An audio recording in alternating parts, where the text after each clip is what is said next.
प्रेम की निशानी राजसमंद है। पहला सावन लड़की कहाँ रहती है? अपने पियर। तो अपने मेवाड़ के महाराणा थे राज सिंह, उनकी एक रानी थी जैसलमेर की। जैसलमेर शादी करके आए थे राजा। अब वो रानी पहला सावन आया तो अपने पियर चली गई। पियर कहाँ पे था? जैसलमेर।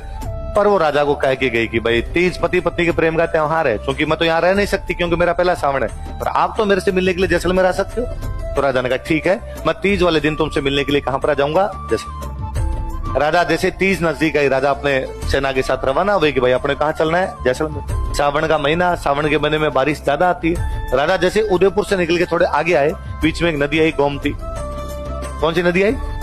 और गोमती नदी में बारिश ज्यादा थी, इसलिए पानी बहुत ऊपर तक था। इसलिए मंत्री संतरी सैनिक जो साथ में थे उन्होंने कहा राजा नदी क्रॉस नहीं कर सकते, नदी में पानी बहुत ज्यादा है, हमें थोड़ा वेट करना पड़ेगा ताकि नदी का पानी उतरे तो घोड़े अंदर उतारे जा सकते हैं। अभी यदि घोड़े उतरे तो बह जाएंगे इसमें। तो राजा ने कहा ठीक है, बाढ़ की स्थिति तो रुक जाए। राजा रुक गया गोमती नदी के पास, लेकिन बाढ़ थमी नहीं, बारिश थमी नहीं, गोमती रुकी नहीं। इसलिए राजा आक्रोश नहीं कर पाए। इसलिए राजा तीज पर अपनी रानी से मिलने के लिए, और राजा को बड़ा फील हुआ कि यार मुझे तीज पर जाना था लेकिन मैं गोमती की वजह से रुक गया। किसकी वजह से रुक गया? यार गोमती ने बांध दिया मुझे। तो जिन गोमती यदि नहीं रोकती तो मैं मेरी रानी से मिलने के लिए कहां चला जाता? जैसलमेर। इसलिए राजा ने गोमती नदी का पानी रोका और गोमती नदी का पानी रोके झील बनाई राजसमंद। कौन सी झील बनाई? राजा ने झील बनाई, राज सिंह ने बनाई, इसलिए नाम क्या है? राजसमंद। कौन सी नदी का पानी रोक के? इसका मतलब है गोमती में जैसे एक्स्ट्रा पानी होगा किधर चला जाएगा?